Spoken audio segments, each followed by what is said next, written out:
Terus yang kedua, mengalirkan sungai. Karena hadis sebutkan khusus tentang ini. Terus yang ketiga, membuat sumur. 2 dan 3 ini sifatnya sama. Apa? Memberi minum orang. Betul nggak? Dan air ini kebutuhan yang urgen. Betul? Jadi tidak selamanya bentuknya itu buka sungai kemudian dialirkan ke warga. Enggak. Gali sumur, tarik pipa, kemudian di bak penampungan bagi ke warga. Enggak. Bisa juga apa?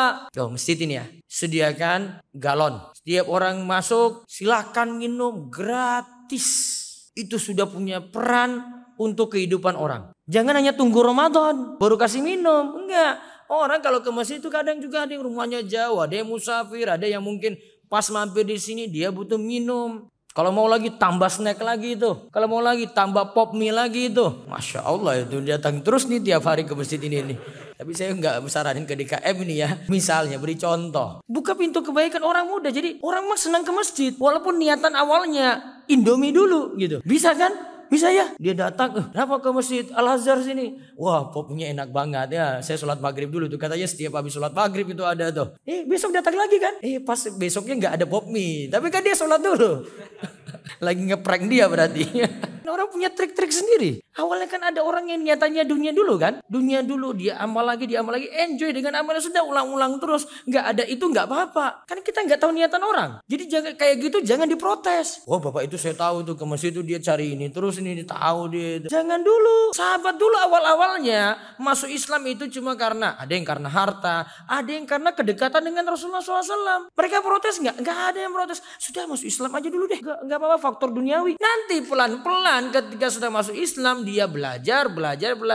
Sudah enjoy dengan Islam kan. Jangan dijauhi. Jangan dikritik dulu. Biarin. Awal orang itu kayak gitu. Nah ini kita penuhi kebutuhan vital dia. Haus. Kasih apa? Minum. Tuh amal jariah itu. Catat. Di antara hadisnya itu yang cerita ada seekor anjing yang kehausan. Kemudian ada seorang wanita kan yang turun ambil air dengan sepatunya. Dia bawa naik air tadi itu. Terus dia minumkan anjing tadi. Terus Nabi SAW katakan apa? Wanita ini tuh dosa-dosanya diampuni. Itu beri minum apa? Anjing. Masa beri minum orang gak dapat pahala? Betul gak? Masa kasih minum orang haus, musafir, orang yang butuh di sini. Ada yang butuh istirahat mungkin masuk masjid. Kita kasih minum, masa gak dapat ganjaran besar? Pasti lebih besar. Itu diantara dalilnya. Bismillahirrahmanirrahim. Assalamualaikum warahmatullahi wabarakatuh. Alhamdulillahilladzi arsala rasulahu bil huda wa dinil haq liyudhhirahu 'alad dini kullih wa kafa billahi syahida wa asyhadu an la ilaha illallah wahdahu la syarika la iqraran bi wa tauhidan wa asyhadu anna muhammadan abduhu wa rasuluh. Allahumma salli ala nabiyyina Muhammad wa ala alihi wa man tabi'ahum bi ihsan ila yaumiddin. Allahumma inna nas'aluka imanan la yartad wa na'iman la yanfad wa murafaqata Muhammad sallallahu alaihi wasallam fi a'la jannatil khuld. Allahumma inna na'udzubika min ilmin la yanfa wa min qalbin la yakhsha wa min nafsin la tashba wa min da'watin la yustajabu laha. Segala puji kita panjatkan pada Allah. Selawat serta salam semoga tercurah pada junjungan kita Nabi Agung, Nabi yang mulia, Nabi kita Muhammad sallallahu alaihi wasallam. Baik Bapak Ibu para jamaah sekalian yang semoga senantiasa dirahmati dan diberkahi oleh Allah Subhanahu wa taala. Di kesempatan malam hari ini ba'dal maghrib sampai nanti kita masuk di waktu Isya, kami akan membawakan tema yang mudah-mudahan manfaat yang kami ambil dari buku yang baru kami susun, yaitu buku Amal Jariyah. Bagi yang menginginkan nanti ada di bawah buku ini tersedia. Pembahasan ini yang namanya amal jariyah itu yang pertama terdiri dari 2 kata, ada amal, kemudian yang kedua ada istilah jariyah. Jariyah itu pahala yang terus mengalir, pahala yang terus langgeng. Berarti amal jariyah adalah amal yang nantinya pahala kita akan terus mengalir, kita akan terus mendapatkannya. Bapak dan ibu-ibu sekalian yang semoga dirahmati oleh Allah Subhanahu wa taala. Nantinya kita akan bahas yang pertama, ada penjelasan terlebih dahulu mengenai ada 3 hal yang nanti mengikuti kita, kemudian 2 akan pulang dan 1 akan tetap bersama kita ketika di alam kubur. Kemudian kita akan lihat tentang bekas amal. Lalu kita akan bagi amal jariyah itu dari 2 sisi. Ada amal yang kita usahakan sendiri dan nanti tetap manfaat untuk kita ketika kita telah meninggal dunia, dan ada amal yang merupakan bentuk kebaikan dari orang lain yang orang lain lakukan untuk kita, kemudian kita mendapatkan pahala walaupun kita sudah meninggal dunia. Bapak ibu-ibu sekalian yang semoga dirahmati oleh Allah, disebutkan dalam hadis dari Anas bin Malik radhiyallahu anhu. Saya sebutkan di halaman 5 dari buku ini. 3 yang menemani, 2 pulang, 1 yang tersisa. Kata Nabi sallallahu alaihi wasallam, yatba'ul mayyita salasatun. Yang mengikuti jenazah itu ada 3. Fayarji'u isnani, 2 itu nantinya akan pulang. Wa yabqa ma'ahu wahidun, 1 akan ikut bersamanya.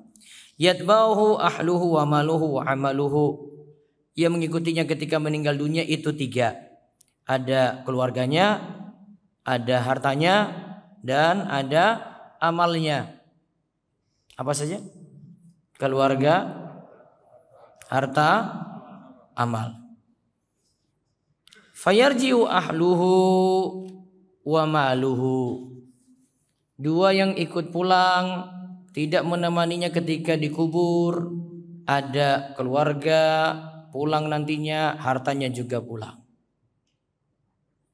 Wa yabqa amaluhu, dan amal itulah yang nanti tetap bersamanya. Maka yang kita pentingkan di sini adalah amal. Termasuk dalam amal itu adalah ilmu. Ilmu dan amal ikut ketika kita berada di alam kubur. Sedangkan keluarga pulang, harta juga akan ikut pulang. Dan dari sini juga kita dapat simpulkan itulah perbedaan ilmu dari harta. Ali bin Abi Thalib pernah mengatakan kepada Kumail bin Ziyad, dinukilkan hal ini di kitab Ibnu Qayyim Miftah dari Sa'adah, al-ilmu khairu minal mal. Ilmu itu lebih baik daripada harta. Di antara poin penyampaian dari Imam Ibnu Qayyim, ilmu itu lebih baik daripada harta dari sisi ilmu dan amal itu ikut dengan kita masuk kubur. Sedangkan harta tidak ikut bersama kita ketika masuk kubur. Nah, ini yang pertama. Lalu kita lihat lagi mengenai di halaman 9 dicatat bekas amal kita. Allah Ta'ala berfirman, Inna nahnu nuhyil mauta wa naktubu ma qaddamu wa asarahum wa kulla syai'in ahsaynahu fi imamin mubin. Surat Yasin ayat 12. Sesungguhnya kami menghidupkan orang-orang mati, yaitu orang-orang mati itu akan dibangkitkan nantinya pada hari kiamat, dan kami menuliskan apa yang telah mereka kerjakan, dan juga kami tuliskan atharahum, bekas-bekas amal mereka, dan segala sesuatu kami kumpulkan dalam kitab induk yang nyata, yaitu Lauhul Mahfuz. Di sini disebutkan bekas-bekas yang mereka tinggalkan. Bekas-bekas yang mereka tinggalkan. Para ulama pakar tafsir memiliki beberapa pendapat dalam masalah ini.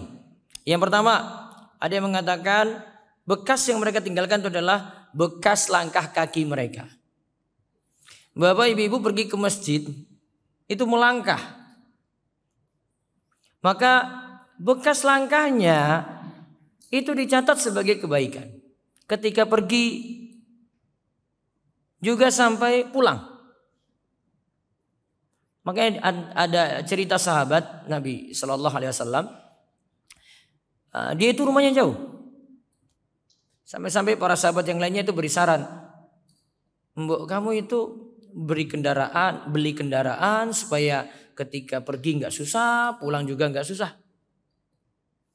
Dia jawab, "Enggak, saya tetap rumah jauh aja.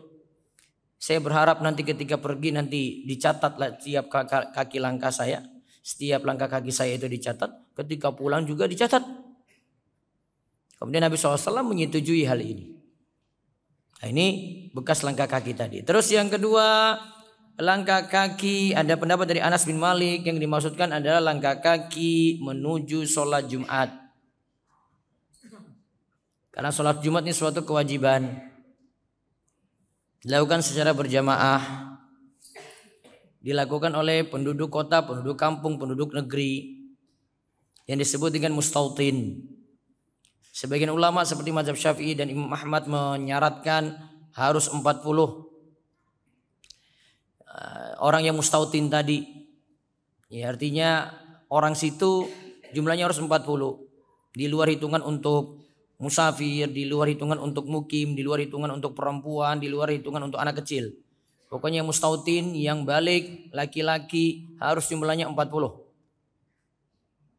Walaupun sebagian ulama tidak menyetujui hal ini karena ada yang cuma menyebutkan syarat berjamaah saja, ada yang juga menyebutkan riwayat Nabi SAW pernah sholat Jumat itu jamaah tinggal 12 saja, sehingga tidak menyaratkan harus 40.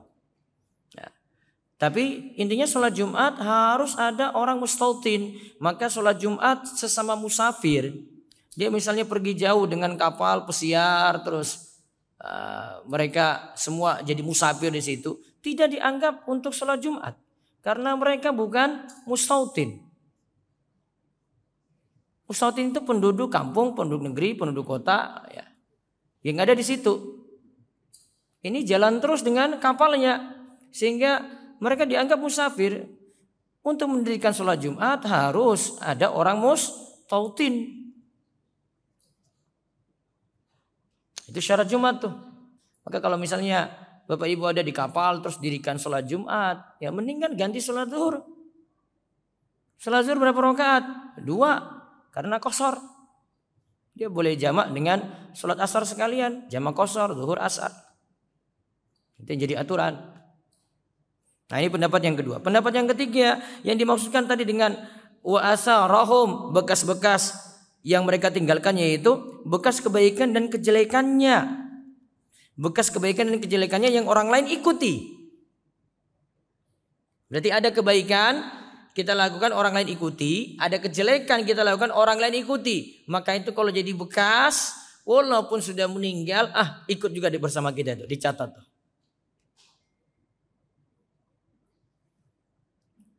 Nah, rincian tentang hal ini kita akan rinci mengenai bekas-bekas amal tadi, atau kita bahas tentang amal jariyah. Tapi ada poin penting dulu, kita harus bedakan dua jenis amal. Amalan dapat dibagi menjadi dua. Ada di halaman 14 saya sebut ini. Para ulama bagi amalan jadi dua. Ada yang disebut amalan qasir, ada amalan muta'addi. Ada amalan qasir, ada amalan muta'addi. Amalan qasir itu amalan individu. Saya sholat, saya puasa. Itu amalan individu. Amalannya untuk kita saja. Saya puasa, termasuk puasa sunnah, amalannya untuk kita saja. Itu disebut amalan apa tadi? Qasir. Terus ada amalan kedua disebut amalan muta'addi.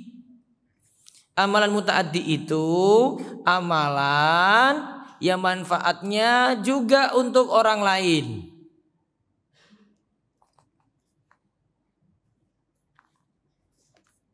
Baik nanti amalannya itu bermanfaat untuk ukhrawi, akhirat, maupun duniawi. Ukhrawi misalnya dia ajarkan ilmu agama, dia berdakwah. Itu beri manfaat ukhrawi. Dia ajak orang, ayo ke masjid, ayo ke masjid. Itu ukhrawi. Ada amalan yang manfaatnya mutaaddi tapi duniawi. Seperti apa? Bantu orang, kasih sedekah, bantu orang miskin, beri makan. Manfaatnya duniawi.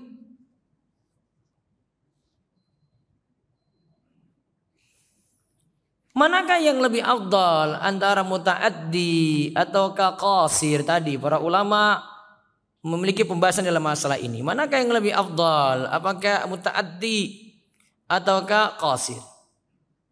Dalam beberapa pembahasan para ulama katakan seperti ini. Seperti ada perkataan dari Abu Darda, Rasulullah SAW bersabda, "Wa inna fadlal alimi 'alal 'abidi ka fadlil qamari lailatal badri 'ala sa'iril kawakib." Sesungguhnya keutamaan orang berilmu dibandingkan ahli ibadah itu seperti keutamaan bulan purnama. Bulan di malam Badar, yaitu bulan purnama. Bulan purnama kan terlihat terang ya, bulatnya utuh ya. Dibandingkan dengan sairil kawakib, dibandingkan dengan bintang-bintang lainnya. Bintang-bintang nggak berikan cahaya. Kalau bulan purnama berikan cahaya. Itu perbandingannya. Orang berilmu beri manfaat untuk orang banyak. Ahli ibadah manfaatnya untuk dia sendiri. Betul nggak? Makanya di perkataan yang lainnya seperti ada perkataan dari Imam Syafi'i rahimahullah.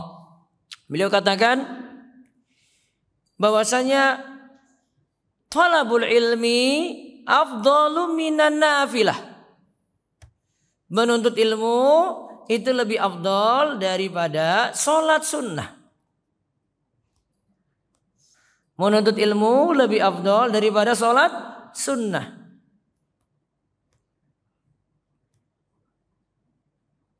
Kenapa? Menuntut ilmu orang yang belajar dapat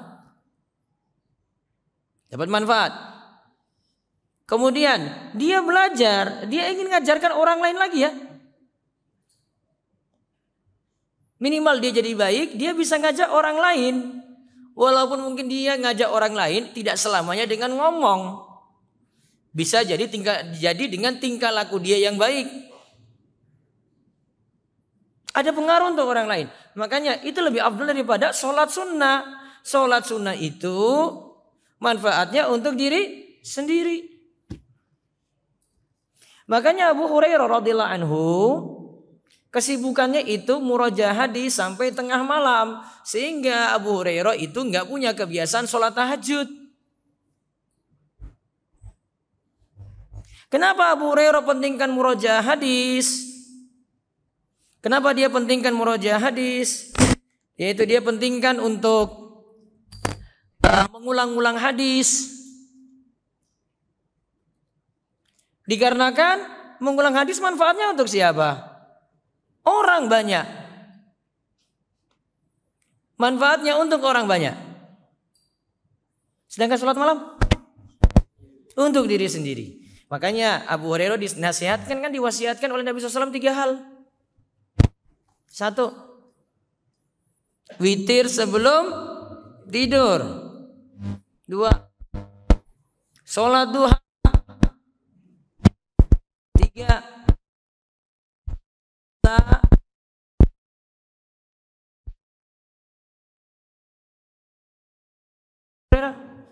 Ayamul Bid apa 3 hari tiap bulan? 3 hari tiap bulan. Lafaz dari Nabi SAW pada Abu Hurairah itu 3 hari tiap bulan. Walaupun hadis yang lainnya menyebutkan Ayamul Bid. Ayamul Bid tanggal berapa? 13, 14, 15. Kalau nggak bisa 13, 14, 15 gimana? Gimana? Ganti hari yang lainnya, terserah. Nggak usah bingung. Wah Ustadz, ini tanggal 13 sudah lewat nih, saya sudah sarapan pagi, saya belum Ayamul Bid nih. Ya sudah 14, 15, 16. Kok pusing-pusing banget sih? Tapi 16-nya bukan Ayamul Bid. Tapi dapat pahala puasa 3 hari tiap bulan. Nggak usah sedih, bukan wajib. Wajib juga bukan. Kok nganggap seperti wajib? Nggak boleh. Sunnah. Kalau tertinggal tinggal ganti. Gitu aja kok. Bingungnya bukan main. Saatnya 13, 14, 15. Saya ada kerjaan nih nggak bisa puasa. Ya ganti aja. 17, 18, 19. Sama kan? Sama 3 hari tiap bulan. Ayamul bidnya gimana? Ya nggak disebut ayamul bid. Ayamul bid cuma 13, 14, 15. Nggak usah bingung. Itu wasiat Nabi SAW pada Abu Hurairah. Makanya Abu Hurairah disuruh sholat witir sebelum tidur. Kapan waktu sholat witir? Kapan waktu sholat witir? Kapan waktu sholat witir? Setelah sholat isya sampai mau masuk subuh. Paham kalimat saya ini? Berarti kalau saya jamak takdim maghrib dan isya di waktu maghrib, isya sudah saya kerjakan kan? Berarti setelah sholat isya walaupun itu di waktu maghrib, saya sudah boleh sholat witir. Tuh ingat kalimatnya. Itu kaidah dalam mazhab Syafi'i. Sholat witir itu dikerjakan setelah sholat isya. Kalau belum sholat isya nggak boleh. Oh Ustaz saya belum sholat isya, saya witir dulu. Oh nggak bisa Pak. Sudah jam 9 nih. Ya isya dulu lah. Isya dulu baru kemudian apa? Witir. Contoh nih ya, contoh. Pas Ramadan. Telat dia sholat isya nih. Pas di masjid sholat tarawih. Nah sekarang ini sudah tutup dengan sholat witir. Apa yang dia lakukan? Masuk sholat witir dengan imam. Apa yang dia lakukan? Isya dulu. Terus witirnya gimana Ustaz? Ya kamu belum sholat isya. Kok tiba-tiba sudah tutup sholat malam? Isya saja belum. Bagaimana mau ditutup? Jelas itu? Apa tadi pengertian sholat witir? Dilakukan setelah isya sampai subuh. Mau sebelum tidur atau setelah bangun tidur. Nah, sekarang pembahasannya. Mana yang lebih afdal dari dua amalan tadi? Amalan qasir ataukah amalan qasir ataukah amalan mutaaddi? Mana? Berarti kita dakwah saja, kasih sedekah saja, nggak usah sholat 5 waktu. Betul nggak? Ada orang prinsipnya kayak gitu loh. Ustaz saya sedekah saja. Kebetulan dia preman nih. Mas, kamu sholat atau enggak? Enggak Ustaz. Saya penting buat kebaikan pada orang lain. Saya sedekah di mana-mana Ustaz. Saya sudah dalam batin ini. Saya mau tegur dia, yo masalah nanti. Preman soalnya ini. Mau bilang dia amalannya nggak diterima juga jadi masalah. Coba kalau jadikan pakai kaidah tadi apa? Berarti mutaaddi lebih afdal. Nah si preman bisa berargumen berarti nggak apa-apa berarti sholat 5 waktu belakangan. Sholat 5 waktu apa? Qasir apa mutaaddi tadi? Qasir. Ya sudah berarti si preman tadi menang. Nggak usah sholat. Yang penting apa? Rajin sedekah. Kan ada yang nyumbang masjid, Masya Allah, sumbangannya luar biasa. Sholat ke masjid saja nggak pernah. Betul nggak? Ada nggak? Ada nggak di Jakarta ini? Ada. Kalau di sini nggak mungkin nih. Insya Allah semua rajin sholat. Tadi sholat maghrib. Ada nggak? Ada. Ada yang ketika kurban mutaati kan, bagi-bagi daging kan, ya kan? Si yang sahibul kurban bagi-bagi daging ya. Taib. Ada yang kurban tapi nggak sholat. Ada nggak? Ada ya. Ada. Sehingga kalau ditanya mana yang lebih afdal, sebagian ulama memang menyebut seperti itu. Mutaaddi lebih afdal daripada qasir. Namun yang tepat seperti kata Ibnul Qayyim, namanya amal itu dilihat dari waktu, keadaan, dan tugas masing-masing. Dilihat dari waktu, keadaan, dan tugas masing-masing. Mana yang paling dekat pada ridha Allah?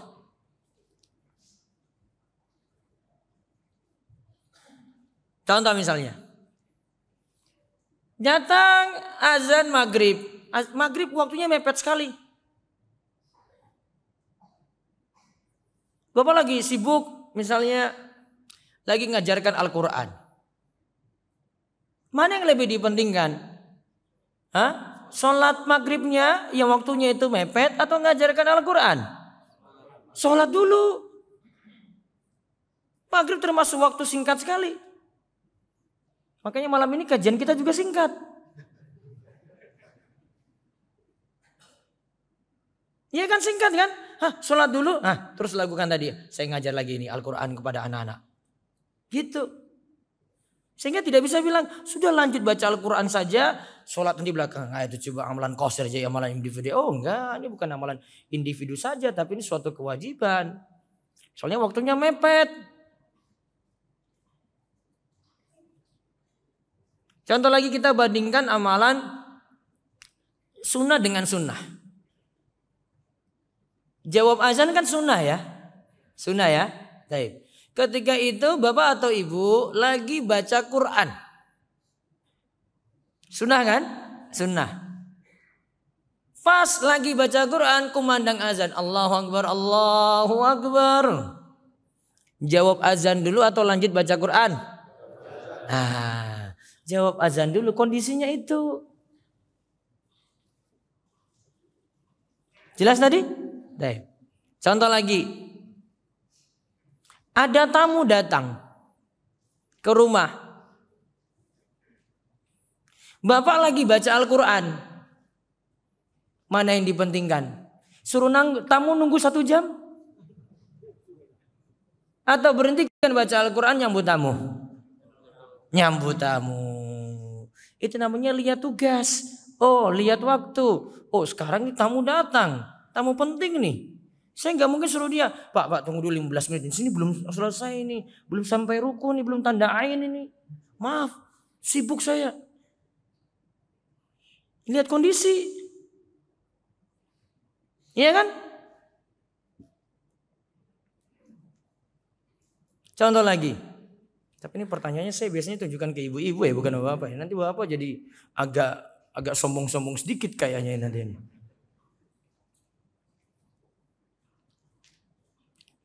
Istri lagi baca Quran atau lagi kesibukan lainnya. Terus suami minta kopi. Bikin kopi. Mana yang didahulukan? Sombong banget bapak kan. Terus saya bilang kan. Bahkan nanti pakai dalil lagi nih. Awas kamu gak mau nuruti. Kena kamu tuh. Seberapa kamu itu. Wajib nih ya. Tapi ada jawaban istri juga. Halah, cuma sasetan aja bisa buat sendiri aja kok. Itu aja repot-repot suruh saya gitu ya. Karena memang laki-laki itu sifatnya suka nyuruh gitu loh. Sifatnya itu pemimpin. Ya kayak gitu lagaannya itu si laki-laki itu. Padahal memang masih bisa buat sendiri kan? Bisa ya? Cuma sasetan. Bisa. Tapi memang ada satu kondisi kita dahulukan yang satu daripada yang lain, namanya skala prioritas di situ. Itulah amalan muta'addi kita bandingkan dengan amalan qasir. Jadi tidak selamanya amalan muta'addi itu lebih afdol daripada qasir. Nah, sekarang kita lihat beberapa amal jariah. Saya sebutkan dari halaman 25. Langsung poin-poinnya saja. Dari halaman 28 disebutkan rincian untuk amal jariah ini. Yang bagian pertama adalah amal jariah yang kita lakukan kemudian jadi bekas. Ini amal kita kemudian jadi bekas, bukan dari orang lain. Amal kita kemudian jadi bekas. Apa itu? Yang pertama, mengajarkan ilmu. Itu masuk dalam hadis. Ada 3 amalan terputus kecuali sedekah jariyah, ilmu yang bermanfaat.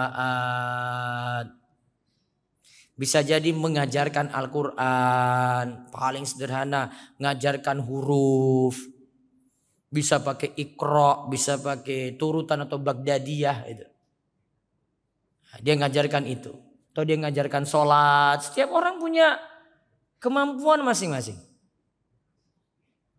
Mungkin ada seorang pedagang, dia dalami agama sedikit gitu ya. Terus dia bisa ngajarin teman-temannya. Oh ini Ustadz, saya punya ilmu sedikit tentang ini. Teman-teman saya tuh kalau ke pengajian nggak mau, tapi kalau dengan saya mereka mau. Saya jelaskan nih beberapa hal, saya baca buku, kemudian saya sampaikan ilmu ini kepada mereka. Sebatas yang saya tahu, nanti kalau saya nggak tahu saya tanya kepada Ustadz. Kalau memang kemampuannya gitu nggak masalah. Karena ada orang yang memang nggak bisa dijangkau kecuali dengan orang-orang dekatnya. Kalau orang-orang jauh dia nggak mau. Siapa itu? Dia mau pergi jauh juga dia nggak mau. Dia mengajarkan ilmu masuk amalan yang pertama. Terus yang kedua, ini masuk amalan muta'addi. Mengajarkan ilmu juga muta'addi kan. Jadi yang kita bahas poin-poinnya ini amalan muta'addi ini kebanyakan. Mengalirkan sungai. Karena hadis sebutkan khusus tentang ini. Terus yang ketiga, membuat sumur. 2 dan 3 ini sifatnya sama. Apa? Memberi minum orang. Betul nggak? Dan air ini kebutuhan yang urgen. Betul? Baik. Jadi tidak selamanya bentuknya itu buka sungai kemudian dialirkan ke warga. Enggak. Gali sumur, tarik pipa, kemudian di bak penampungan bagi ke warga. Enggak. Bisa juga apa? Masjid ini ya. Sediakan galon. Setiap orang masuk silakan minum gratis. Itu sudah punya peran untuk kehidupan orang. Jangan hanya tunggu Ramadan baru kasih minum. Enggak. Orang kalau ke masjid itu kadang juga ada yang rumahnya jauh, ada yang musafir, ada yang mungkin pas mampir di sini dia butuh minum. Kalau mau lagi tambah snack lagi itu. Kalau mau lagi tambah pop mie lagi itu. Masya Allah itu datang terus nih tiap hari ke masjid ini nih. Tapi saya enggak saranin ke DKM ini ya. Nanti dikira saya yang ini lagi. Misalnya beri contoh. Duh. Buka pintu kebaikan orang muda. Jadi orang mah senang ke masjid.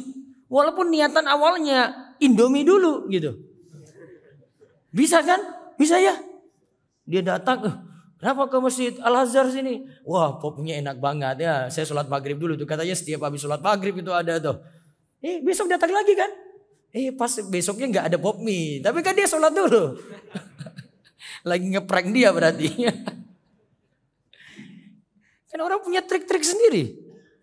Awalnya kan ada orang yang nyatanya dunia dulu kan. Dunia dulu dia amal lagi. Enjoy dengan amalnya sudah ulang-ulang terus. Gak ada itu gak apa-apa. Kan kita gak tahu niatan orang. Jadi jangan kayak gitu jangan diprotes. Wah bapak itu saya tahu tuh ke masjid itu dia cari ini. Terus ini tahu dia itu. Jangan dulu. Sahabat dulu awal-awalnya masuk Islam itu cuma karena ada yang karena harta, ada yang karena kedekatan dengan Rasulullah SAW. Mereka protes nggak? Nggak ada yang protes. Sudah masuk Islam aja dulu deh. Nggak apa-apa faktor duniawi. Nanti pelan-pelan ketika sudah masuk Islam dia belajar. Sudah enjoy dengan Islam kan? Jangan dijauhi, jangan dikritik dulu, biarin. Awal orang itu kayak gitu. Nah ini kita penuhi kebutuhan vital dia. Haus.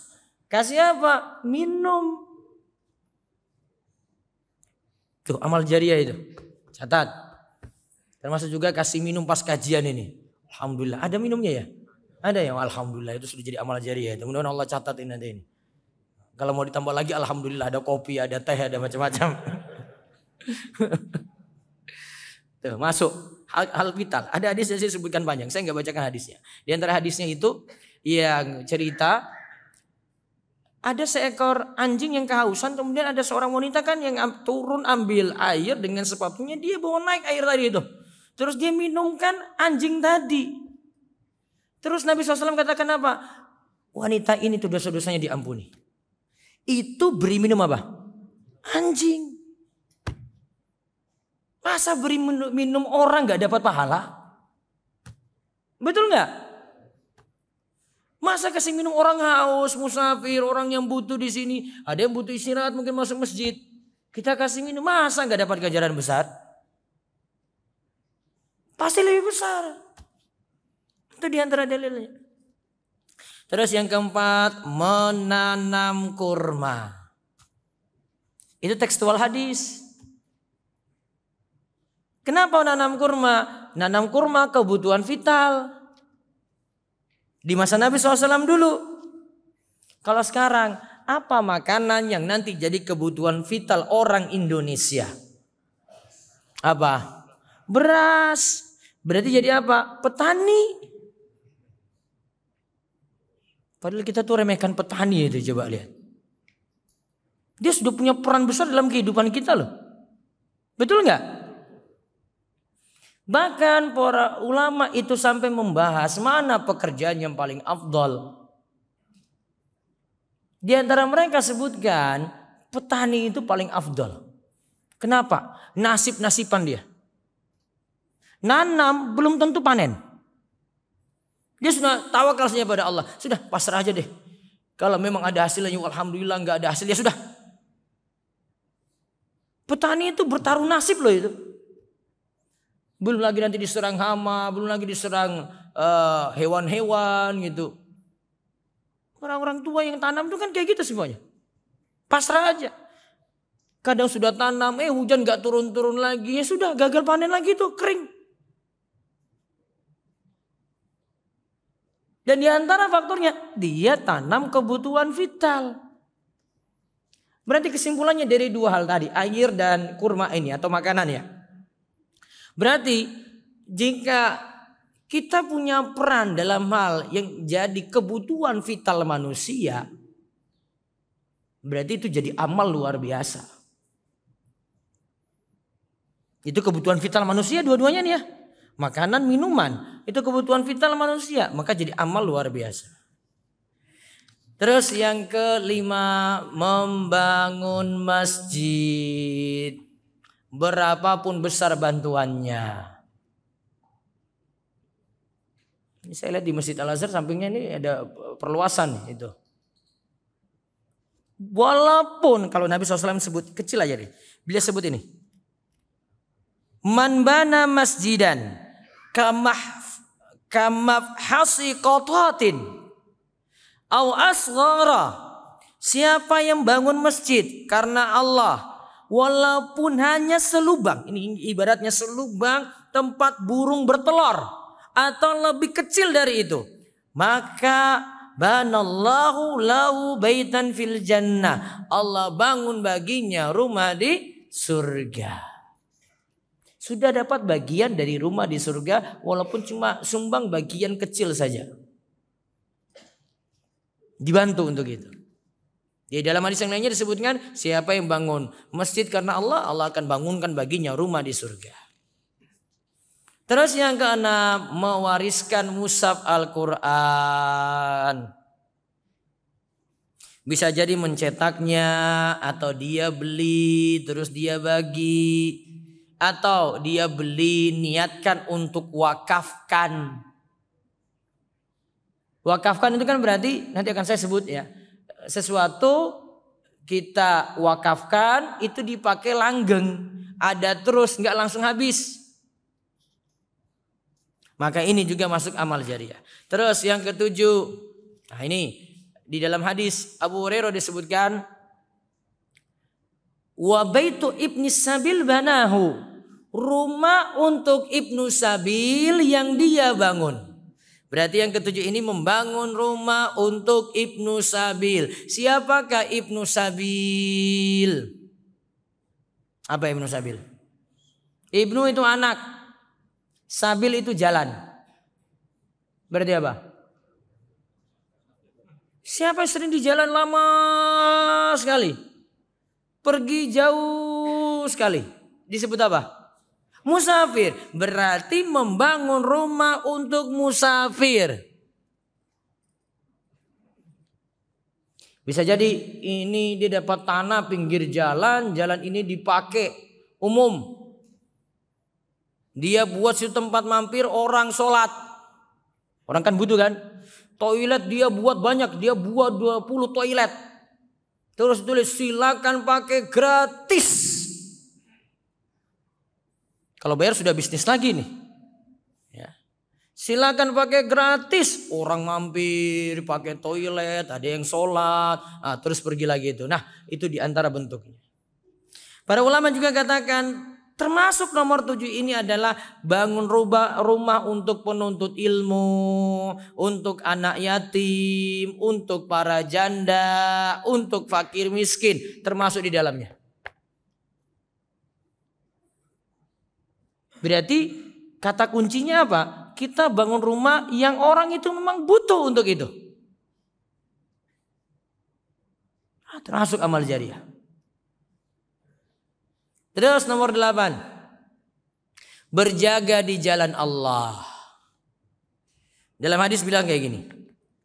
Bersiaga di jalan Allah sehari semalam lebih baik daripada puasa dan mendirikan sholat 1 bulan. Apabila orang yang berjaga tersebut meninggal dunia, maka amalan yang sedang dia kerjakan tersebut mengalir kepadanya, rezekinya terus disampaikan kepadanya, dan dia terjaga dari ujian kubur. Ini paling cocok untuk siapa coba? Nah, untuk siapa? Tentara. Dia perlu jaga pos. Bisa jadi dia di daerah perbatasan, rawan di situ, atau di daerah-daerah konflik, daerah berbahaya, maka dia sudah dapat amal jariah ini. Terus yang ke-9, ini hadisnya mungkin jarang dengar ini, tapi pahalanya luar biasa. Mungkin kita remehkan orang-orang kayak gini. Ini pahala untuk para penggali kubur. Ini yang menggali kubur seorang muslim. Saya bacakan langsung artinya. Barang siapa memandikan jenazah. Ini pemandi jenazah berarti ya. Memandikan jenazah dan ia menyembunyikan cacat jenazah tersebut. Niscaya dosanya diampuni sebanyak 40 kali. Untuk siapa tadi? Orang yang memandikan jenazah, dosanya diampuni sebanyak 40 kali. Terus yang kedua, barang siapa mengafani jenazah, niscaya Allah akan memakaikan kepadanya kain sutra yang halus dan tebal dari surga. Karena kan pas tadi kain kafan, terus dia diganti dengan apa? Kain sutra yang halus dan tebal dari surga. Terus yang ketiga, barang siapa menggali kuburan untuk jenazah. Siapa ya? Kalau di Jakarta ini siapa yang gali kubur nih? Hah? Apa? Orang yang dikubur ya itu ya? Orang yang memang ada tugas khusus ya? Untuk itu ya? Siapa yang menggali kuburan untuk jenazah lalu ia masukkannya ke dalam kuburan tersebut, maka ia akan diberi pahala seperti pahala membuatkan rumah yang jenazah itu ditempatkan di dalamnya sampai hari kiamat. Berarti dia dapat pahala sampai hari kiamat karena rumahnya itu dipakai oleh jenazah. Kita kadang meremehkan ini nih. Dianggap kayak biasa saja. Padahal amalnya luar biasa nih. Dia bangun rumah untuk jenazah tadi. Pahalanya dipakai, dia dapat terus sampai hari kiamat. Kalau biasanya di kampung itu ada orang-orang tertentu juga. Biasanya kerjasama satu RT. Itu bagi-bagi nih, kamu tugasnya nanti ngurus ini, yang ini gali, yang ini ngurus bagian ini lagi gitu. Nah, maka yang gali tadi dia punya peran serta dalam hal ini. Terus yang ke-10, menjadi pelopor kebaikan. Karena Nabi SAW mengatakan, mandala ala khairin falahu mislu ajri fa'ilihi. Barang siapa menunjukkan kebaikan kepada yang lainnya, maka dia mendapatkan pahala sebagaimana pahala pelakunya. Contoh, di masjidnya itu tidak ada yang kenal namanya sholat isyraq atau sholat syuruk. Apa itu sholat isyraq atau sholat syuruk? Sholat yang dilakukan kapan? ba'da subuh. Terus waktunya ketika matahari terbit atau setelah matahari terbit? Setelahnya berapa menit dari matahari terbit? Sekitar 10 sampai 15 menit. Taruhlah 15 menit. Itu waktu syuruk. Nah, dia hidupkan itu tuh. Dia habis subuh diam di masjid, baca Quran, baca zikir pagi, atau mungkin dia adakan pengajian. Nah, setelah sholat subuh dia ngajak jamaah, jamaah semua jangan lupa sholat isyraq ya, sholat syuruk ya. Dia pelopor, yang lainnya ngikut. Dia ajak yang lainnya ngikut, maka dia jadi pelopor kebaikan. Selama orang-orang itu ngamalkan terus, maka pahalanya terus mengalir. Terus yang 11, wakaf. Wakaf itu artinya, kalau disebutkan dalam hadis Ibnu Umar yang dikatakan oleh Umar, in syi'ta habasta aslaha wa tasaddaqta biha.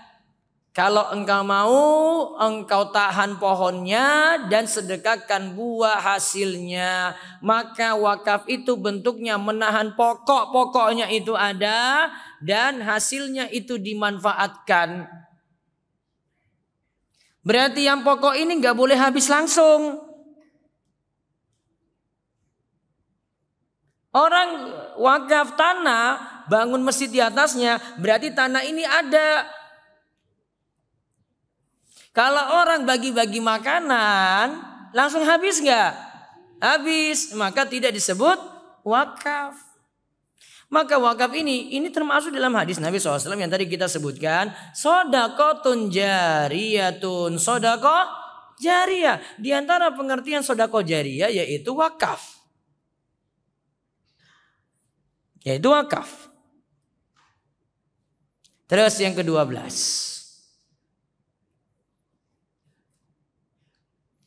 Ini lebih terkait pada amalan kita sendiri. Tapi sifat ini akan pengaruh nanti ketika kita meninggal dunia. Yaitu yang 12 ini adalah menjadi hamba Allah yang soleh. Maka akan didoakan oleh malaikat dan orang-orang soleh. Contoh dia didoakan kapan? Coba perhatikan ini bacaan Bapak Ibu dapat ketika kapan ini? Assalamu alaina wa ala ibadillahis salihin. Kapan? Tahiyat. Semua baca tahiyat ya? Baca kan? Assalamu alaina wa ala ibadillahis salihin. Salam untuk kami dan juga untuk hamba Allah yang soleh. Maka selama orang itu soleh, maka dia akan didoakan oleh orang-orang yang sholat yang baca tahiyat tadi. Walaupun orang soleh itu sudah meninggal dunia.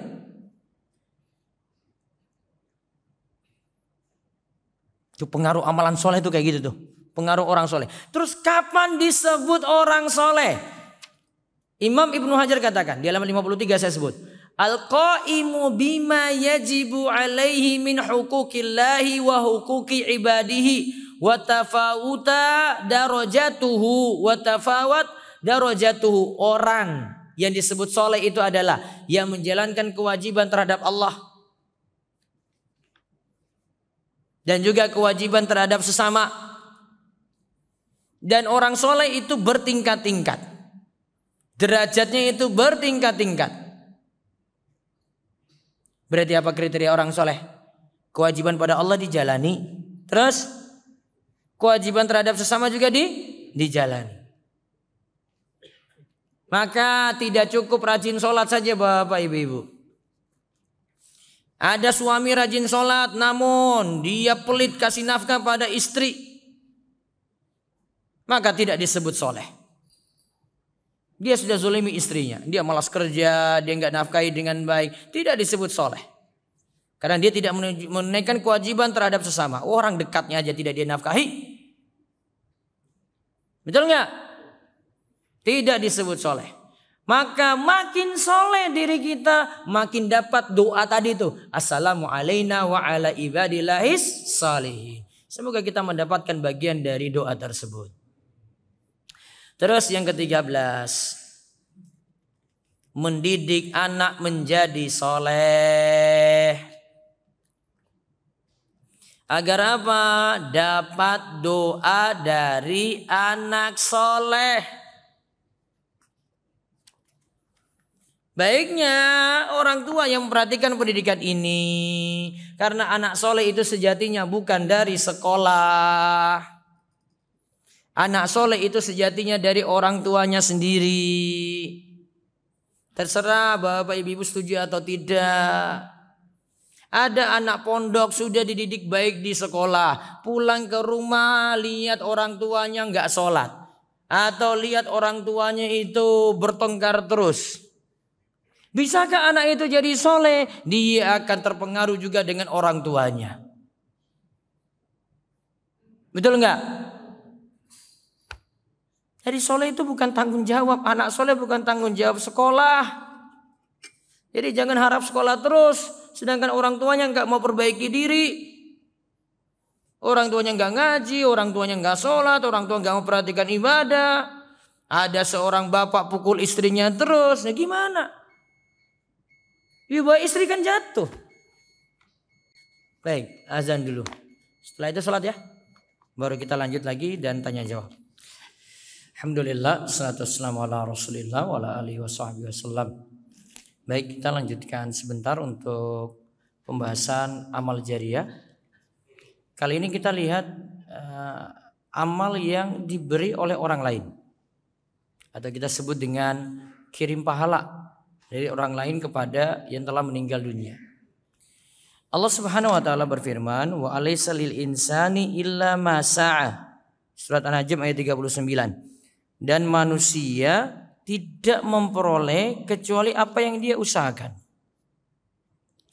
Ayat ini bukan berarti kita tidak bisa dapat kebaikan dari orang lain kalau sudah meninggal dunia. Karena hadis yang tadi kita singgung, jika manusia meninggal dunia terputus amalnya kecuali 3, di antaranya disebutkan doa dari anak yang soleh untuk orang tua. Maka ini menunjukkan masih ada pengaruhnya orang yang masih hidup memberikan pahala untuk orang yang telah meninggal dunia.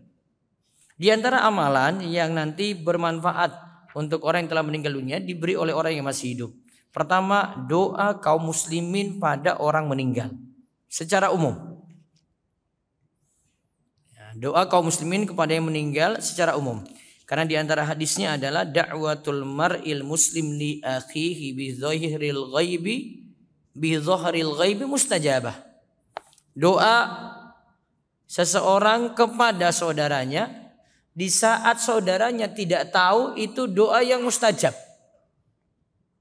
Orang yang sudah meninggal dunia enggak tahu kalau dia diberi pahala oleh orang lain, maka itu doa yang mustajab. Terus yang kedua yang tadi kita singgung, doa anak soleh. Doa anak soleh. Termasuk disinggung oleh para ulama juga bukan hanya anak, cucunya di bawahnya pada kakeknya atau neneknya. Itu juga manfaat. Terus yang ketiga, melunasi utang orang meninggal. Orang yang meninggal dunia punya utang. Lantas dia punya harta peninggalan. Bisa jadi dia punya harta peninggalan. Bisa jadi dia tidak punya harta peninggalan. Kalau punya harta peninggalan, maka ingat prioritas harta peninggalan dari orang meninggal ada 4 prioritasnya. 1, untuk apa dulu? Untuk apa? Untuk apa dulu? Pengurusan jenazah dulu. Masa jenazahnya nggak diurus? Terus yang kedua, bayar utang. Yang ketiga, wasiat. Yang keempat, waris. Maka kalau ada harta orang tua, jangan dulu mikir waris, namun mikir apa? Bayar utang dulu. Harta peninggalan 1 miliar. Utangnya 950 juta. Sisa berapa? Berarti 50 juta jadi waris itu. Tapi kayaknya anak-anak nggak mikir kayak gitu kayaknya ya. Anak-anak mikir pokoknya sudah 1 M aja dibagi. Nggak mikir utang orang tua. Malah urutannya bukan gitu. Nah, kalau tidak punya harta peninggalan, anak-anak ini disunahkan untuk bayarkan. Biar orang tua yang meninggal ini bebannya berkurang nanti ketika di alam kubur. Karena dilunasi oleh si anak-anak tadi. Kemudian yang keempat lagi, amalan yang bermanfaat untuk orang yang meninggal, menunaikan qada puasa orang meninggal. Bayar utang puasa.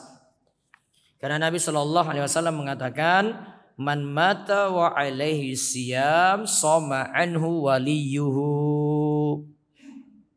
Siapa yang meninggal dunia lantas punya utang puasa, maka hendaklah keluarganya membayarkan utang puasa tersebut.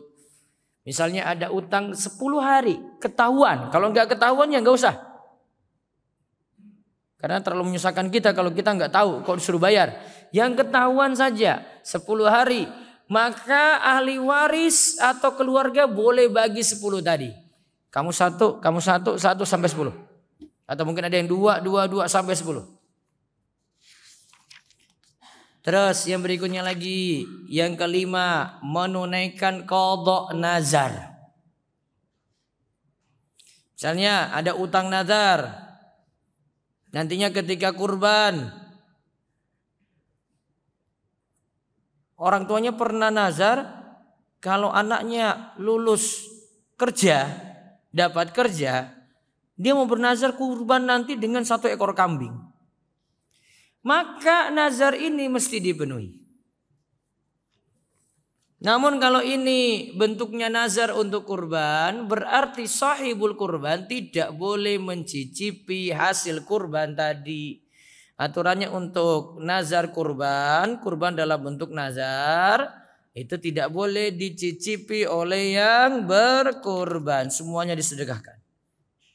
Terus yang keenam, sedekah atas nama orang meninggal. Sedekah atas nama orang meninggal. Itu juga bermanfaat. Bahkan Ibnu Taimiyah katakan para ulama sepakat bahwa sedekah untuk orang meninggal itu sampai. Lalu yang terakhir, badal haji dan umroh. Badal haji, para ulama samakan dengan badal umroh.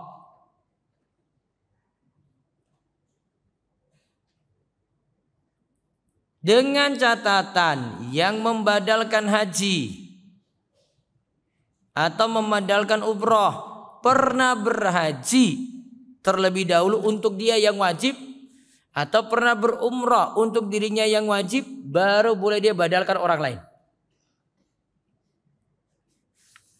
Namun orang yang dibadalkan itu ada 3 macam. Yang pertama, orang yang sudah punya kewajiban haji atau umrah. Misalnya tahun 2020 harusnya berangkat haji. Kan gak ada haji ketika itu ya? Gak ada ya, Indonesia gak berangkat kan? Ternyata 2021 meninggal dunia. Berarti belum ditunaikan. Maka dari harta peninggalannya, tadi kita bahas harta peninggalan kan, itu layaknya utang. Keluarkan dulu untuk itu. Keluarkan dulu untuk badal. Ambil dari harta orang tua. Nah, jika orang tua tidak punya harta, maka disunahkan anak-anak bayarkan badal tadi. Cuma disunahkan, gak wajib. Saya sebutkan tabelnya di halaman 83 ini. Terus yang kedua, yang meninggal itu tidak terkena wajib haji atau umrah. Karena gak mampu. Maka kerabat atau yang bahkan bukan mahram disunahkan menghajikannya walaupun tidak ada wasiat. Asalkan tadi dia belum pernah ya, dia belum pernah haji atau dia belum pernah umroh, boleh dibadalkan. Terserah ada wasiat ataukah tidak. Keadaan yang ketiga, ini bagi orang yang sudah pernah berhaji atau berumroh. Maka boleh badal hanya kalau ada wasiat. Kalau tidak ada wasiat, tidak boleh. Orang tua ketika hidup dia bilang, dia sudah pernah haji ini, atau dia sudah pernah umroh. Kalau nanti kamu pergi umroh lagi, kalau ibu sudah meninggal, badalkan ibu ya. Nah, berarti wasiat tuh, tunaikan. Namun kalau tidak ada wasiat kayak gini, tidak perlu. Itu penjelasan dari ulama Syafi'iyah. Wallahu a'lam bishawab. Itu demikian yang kita bahas untuk kesempatan malam ini. Baik, ada yang mau bertanya silakan. Tadi sebentar, di poin nomor 9 tentang keutamaan penggali kubur kaum muslimin. Apakah penggali kubur dan yang memandikan jenazah yang mengambil upah, apakah mendapatkan keutamaan yang disampaikan? Bisa dapat. Yang penting niatannya tulus. Masalah uang itu kan tambahan saja. Apakah boleh kita mengambil upah dari memandikan jenazah? Boleh-boleh saja. Sebagaimana orang yang mengajarkan Al-Quran, boleh ambil upah? Boleh. Apakah jika kita bersedekah atas orang tua kita yang sudah wafat, maka pahalanya hanya untuk orang tua saja? Pahalanya ditransfer ke orang tua. Si anak yang bersedekah atas nama orang tua berarti berbuat baik. Itu namanya berbakti, birrul walidain pada orang tua. Dia dapat pahala birrul walidain. Ada yang lagi tanya? Ya. Assalamualaikum warahmatullahi wabarakatuh. Memasang apa?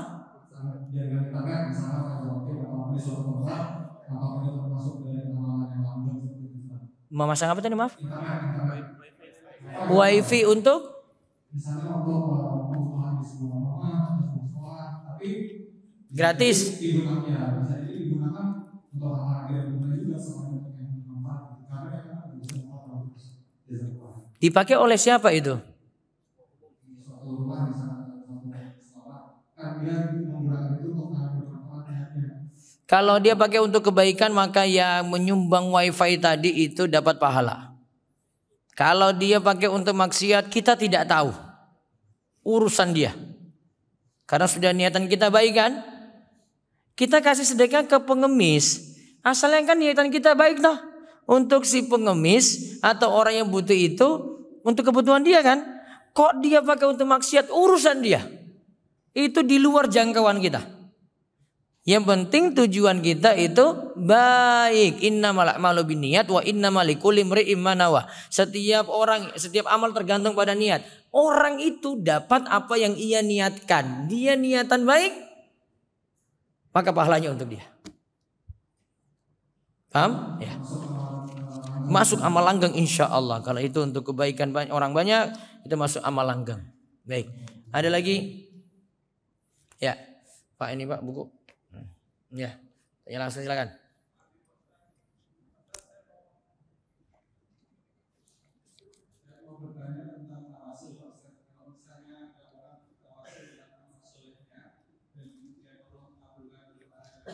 Iya. Enggak. Karena amal soleh itu dia sebutkan di hadapan Allah, tidak pamer ke hadapan orang lain. Betul enggak? Ya Allah, jika amal soleh ini ikhlas karenamu, kan disebutkan di hadapan Allah kan? Dalam doa dia kan? Maka pahalanya dia dapat tetap untuk amal soleh tadi. Dan karena sebab amal soleh ini untuk tawasul, doanya juga mudah-mudahan terkabul. Go. Ada lagi? Ya. Assalamualaikum warahmatullahi wabarakatuh. Buat sumur. Sumur itu berjalannya waktu kering. Berarti ketika kering amal jariyahnya terputus. Berarti gali lagi biar dapat air. Iya kan? Kan kebaikan sudah nggak dimanfaatin lagi. Sudah terputus. Kalau digali lagi dapat lagi, ngalir lagi tuh. Gitu ya. Ada lagi ya. Itu menurut mazhab Syafi'i harus 40, Pak.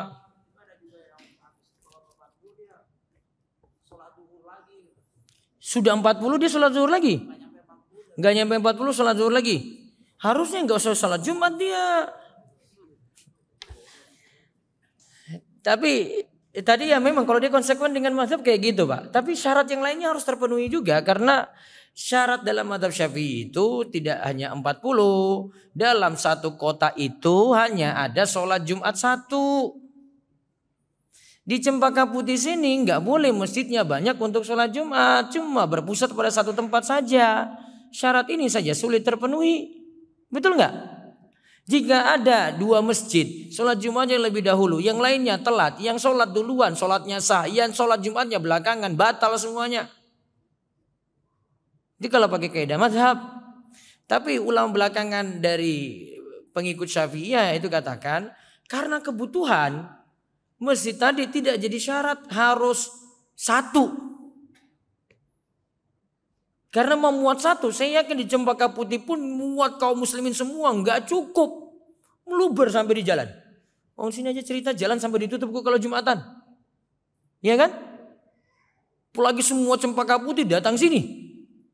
Gimana coba? Nggak muat juga kan? Nggak muat juga. Nah, karena keadaan. Adapun jumlah tadi, kalau mau aman pakai syarat 40. Kalau Jakarta insya Allah tercukupi. Ada yang enggak 40 di sini? Ada enggak? Ada di Jakarta yang enggak 40? Cempaka Putih? Ada? Itu orangnya pada kemana gitu kan? Gak mungkin. Biasanya itu masalah itu kalau di kampung-kampung, Pak. Kampung. Kadang cuma 10. Yang lainnya kemana Ustaz? Wah yang lainnya kerja di kota. Kampungnya sepi. Keadaan. Saya pernah aja di kampung mimpin sholat Jumat cuma berlima. Berlima, Pak. Mau nangis-nangis tuh 5 tuh alhamdulillah tuh. Saya bilang, alhamdulillah 5 nih. 5. Saya dirikan pertama kali tuh sholat Jumat di situ, di kampung itu. 5 saya coba. Datang 5 orang. Saya imam, 1 azan, sisa 3 berarti kan? Lebih parah lagi tuh. Gimana lagi kondisi, gak ada orang. Mau pergi Jumatan juga jauh, yang lainnya tuh jauh sekali.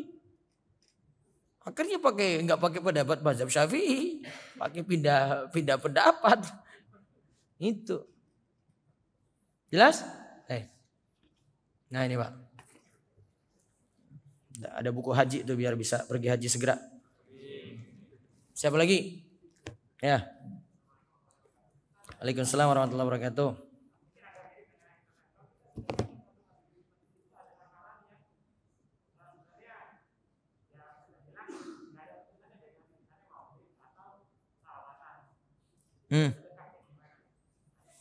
Sumbang tergantung niatan, Pak. Sudah, sumbang saja.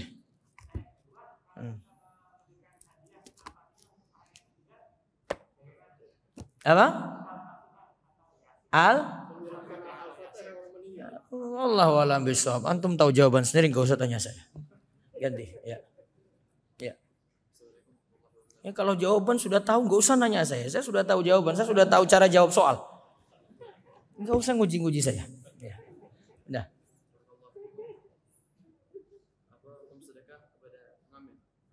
Nah, kalau ini tergantung pilihan kita ya. Tapi kalau ini pengamen, antum nganggap sendiri nyanyi dengan alat musik bagaimana? Ya sudah, berarti baiknya nggak kasih. Taruhlah pengemis aja deh, nggak usah pengamen. Tahu pengemis ya? Datang minta-minta. Tergantung kita saja. Kadang kita lihat orangnya memang susah, prihatin dia, ya mau ngasih nggak apa-apa. Tapi kalau tahu ini fisiknya kuat, datang minta-minta, ini kayak gini kan kuat-kuat semua nih. Datang ngemis, ya, baiknya nggak dikasih untuk didik dia juga, ya untuk dia. Jadi tergantung kita mau pilihan bagaimana, gitu ya. Baik, berikutnya lagi. Ya.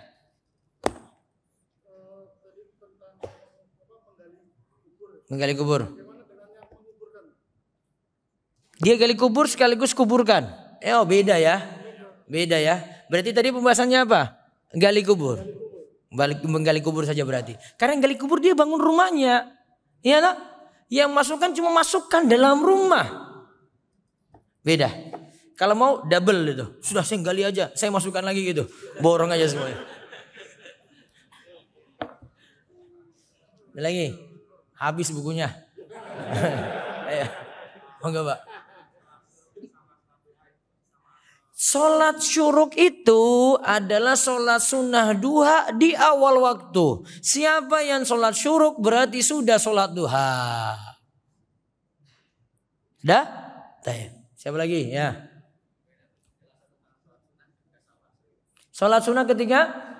Sholat sunnah apa?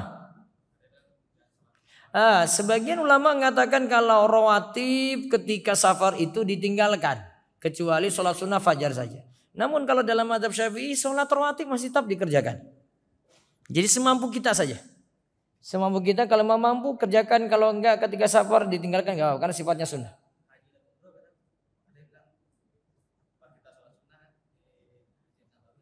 Mumpung lagi pahalanya besar, sholat sunnah saja. Iya kan? Rugi banget tuh kalau enggak sholat sunnah ketika itu tuh. Masih debat-debat lagi, wes dapat 1000 pahala kok. Ini kan masih mikir-mikir lagi, coba lihat. Kamu ngapain sholat-sholat itu? Mumpung 1000 kali lipat. Ngapain gak dimanfaatkan? Gak usah dilarang-larang. Apalagi di Masjidil Haram. Berapa kali? 100.000 kali. Bahkan di Masjidil Haram itu menurut kalangan Syafi'iyah tidak ada waktu terlarang sholat. Paham gak? Saya tawaf ba'da subuh. Langsung saya sholat sunnah ba'diyah. Sholat sunnah ba'da tawaf. Boleh. Tidak dibatasi waktu. Oh, Ustaz belum terbit matahari. Enggak apa-apa. Sholat sunnah satu tempat yang tidak terlarang sama sekali waktunya di Masjidil Haram. Gitu. Jadi nggak usah dilarang-larang di situ. Jadi nggak usah pakai, oh kamu rawatib zuhur ngapain? Sholat aja. 100.000. Buat dia zuhur kerja aja. Kenapa? 100.000. Ya. Terus. Kita beli dagangan pedagang kecil, terus.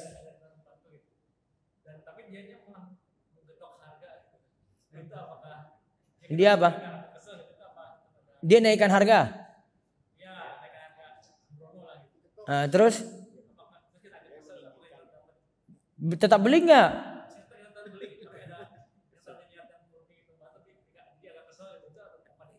Ya dari kebaikan itu tetap dapat pahala juga. Walaupun kesel gara-gara dia tadi. Kan masalah lain itu. Ya, terus. Hari Jumat, azan Jumat. Ya, terus. Lebih afdol sholat tahiyatul masjid langsung. Atau jawab azan. Lebih afdol termasuk dari kalangan Syafi'i juga katakan kerjakan langsung tahiyatul masjid. Walaupun lagi azan Jumat, kerjakan langsung tahiyatul masjid. Kemudian setelah itu dengarkan khutbah Jumat sampai selesai. Termasuk juga yang datang pas tengah-tengah khutbah. Kerjakan tahiyatul masjid dengan ringkas. Lagi khutbah ya, kerjakan tahiyatul masjid dengan ringkas kemudian dengar khutbah. Termasuk. Betul. Waalaikumsalam warahmatullahi wabarakatuh. Mayat sudah dikuburkan.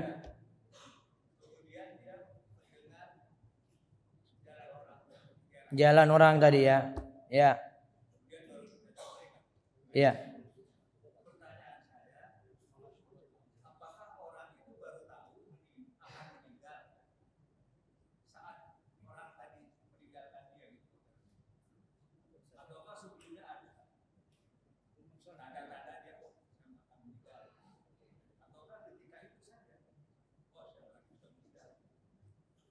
Pertanyaan ini manfaat untuk Bapak apa?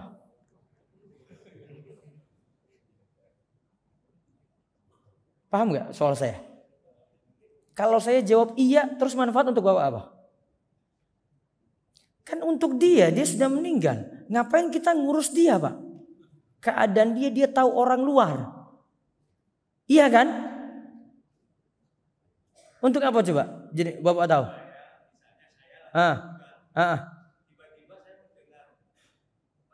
Iya, itu keadaan Bapak tahu. Tapi kan Bapak tanya, apakah saya baru tahu kalau saya meninggal ketika itu? Saya balik nanya, untuk apa pertanyaan ini muncul? Jelas Bapak sudah dikubur.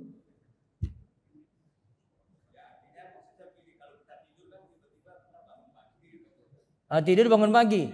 Kalau ini sudah di alam kubur, Pak, keadaannya berbeda, nggak mungkin keluar lagi. Jadi sesuatu di alam kubur nggak usah tanya terlalu dalam gitu ya, karena ini perkara gaib nih. Ada yang nanya sampai dengan saya tuh debat dengan saya, Ustadz yang disiksa itu ruh apa jasad? Saya bilang ini ada beda pendapat, Pak. Terus kenapa? Wah nanti kayak begini. Sekarang manfaat untuk Bapak apa coba? Kalau kenapa jawabannya kita persingkat saja. Pokoknya ada siksa kubur. Sudah selesai. Sudah terjawab kan? Sudah terjawab. Perkara yang tidak terlalu perlu. Nanti si mayit dalam kubur ini ngapain aja. Pikiran apa saja. Kan gak manfaat untuk kita juga kan? Jelas? Jadi kalau sudah bahas alam kubur gak usah mikir rumit-rumit, Pak. Mikir yang ada dalilnya saja. Kalau tidak dibicarakan dalil, nggak usah capek-capek mikir. Wah nanti dia mikir anaknya apa enggak. Kira-kira nanti keluar kapan gitu. Sempat nggak jalan-jalan gitu. Kan semua butuh dalil karena ini perkara gaib. Saya tanya, bisa keluar enggak? Bisa keluar enggak? Tapi di YouTube tuh banyak yang gentayangan itu kayak siapa itu? Saya pernah tanya sama anak-anak kecil, kamu tahu hantu gentayangan? Iya Ustaz, di mana kamu lihat? Di YouTube. Berarti YouTube-mu yang salah berarti. Kok bisa gentayangan itu loh? Percaya gentayangan? Percaya? Berarti Mungkar dan Nakir itu nggak jaga baik-baik kan? Jadi nyalain Mungkar dan Nakir lagi tuh. Betul nggak? Kalau penjara di dunia mungkin aja bisa keluar tuh disogok aja itu kan. Bisa keluar kan. Tiba-tiba dia ikut acara itu. Tiba-tiba bisa kan. Kalau di alam kubur. Mau sogok siapa? Bayar berapa? Gak bisa. Perkara gaib. Gak masuk jangkauan. Sudah gak bisa lagi mikir. Yang tahu aja yang tadi. Oh pahala nanti akan nyampe. Amalan ini nyampe sudah. Oh itu tadi dengar suara trompa keluar jalan. Itu sudah. Terbatas sekali itu yang kita tahu. Maka cukup dengan itu saja, tidak usah tanya lebih dari dalil, nggak usah. Jelas ya? Baik, itu saja untuk malam ini. Oh ini saat ini. Apa hukum mengoleksi barang, sepeda, jam dan lain akan dihisap? Mengoleksi sepeda, jam, berarti sepedanya banyak, ya kan? Jamnya beberapa kan? Ya, boleh atau tidak? Mubah nggak? Sifatnya mubah. Urusan hisap bukan hanya ini yang dihisap, semua yang dimiliki dihisap. Sekarang pertanyaannya, apakah kalau dihisap berarti salah? Salah? Apakah dihisap berarti salah? Kalau dia pakai mobil untuk benar, dia ambil dari harta yang halal, dia pakai untuk jalan benar, salah? Enggak, cuma dihisap saja. Hisap itu tidak menunjukkan salah. Sehingga ini kayaknya termakan postingan-postingan media sosial deh ini kayak begini. Orang punya motor 2 atau 3 terserah dia. Orang mau punya jam 2, 3, 4 terserah dia juga. Yang penting kan dia pakai untuk baik-baik kan. Dihisap enggak? Iya dihisap. Salah enggak? Enggak. Mana sisi salahnya? Dia mau pakai bolak-balik ganti-ganti, kok urusan elu yang ribut. Dia mau pakai nanti, oh ini baju merah nih, jam merah. Terserah dia kan. Oh besok yang hijau nih, saya pakai jam hijau. Terserah dia juga. Kalau kamu nggak bisa ya sudah, memang kamu nggak punya. Masalah hisap beda lagi. Hisap itu tidak menunjukkan salah. Siap dihisap, siap. Yang penting kan saya nggak gunakan untuk maksiat. Betul nggak? Dia punya HP 2, 3. Terserah dia. HP yang satu untuk urusan bisnisnya. HP yang kedua untuk urusan privasinya. Terserah dia. Dia punya urusan masing-masing. Siap dihisap nggak? Siap. Mana yang salah dari 2 HP ini? Itu aja. Yang salah adalah ketika dihisap. Kok dipakai untuk yang salah? Nah itu bermasalah. Kan kebutuhan macam-macam. Ada kebutuhan primer. Kemudian sekunder, tersier kan ada juga. Tersier ini artinya lebih dari kebutuhan dia kan? Iya. Boleh nggak? Boleh. Apa yang salah? Sama, punya duit banyak boleh nggak? Gak usah bicara sepeda jam deh. Boleh nggak? Boleh. Lebih dari kebutuhan kan? Lebih dari kebutuhan toh? Disimpan kan? Yang penting apa? Kewajiban ada. Apa kewajiban dari uang tadi? Zakat. Apa salahnya saya simpan duit? Kalau ini antum bilang ini dihisap. Duitmu juga dihisap. Gak usah simpan-simpan duit berarti. Keluarin aja semuanya. Betul gak? Itu cara mikirnya. Mikir kok ribet banget. Orang punya apa? Urusan dia. Ustadz dia kayak gini-gini. Urusan dia.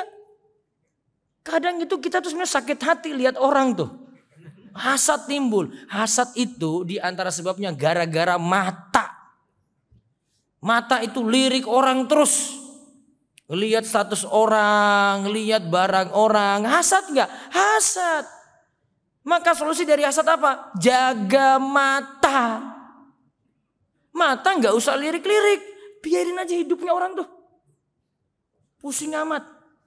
Yang pakai 2 kek, mau 3 kek, mau istrinya 2 kek, 3 kek, pusing amat. Antum menerima keadaan aja gitu, iya kan? Apalagi jomblo. Terima keadaan aja, memang belum dapat. Wallahu a'lam bishawab. Demikian yang kita bahas untuk malam hari ini. Mudah-mudahan Allah anugerahkan pada kita semua amal yang langgeng, ya baik dari diri kita sendiri jadi bekas amal nantinya dan dapat kebaikan dari orang lain.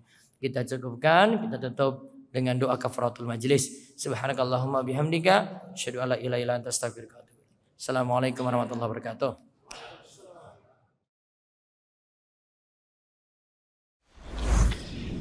Jazakumullah khairan, barakallahu fikum. Video ini dibuat atas partisipasi dari donasi Anda. Semoga menjadi amal jariah bagi Anda semuanya.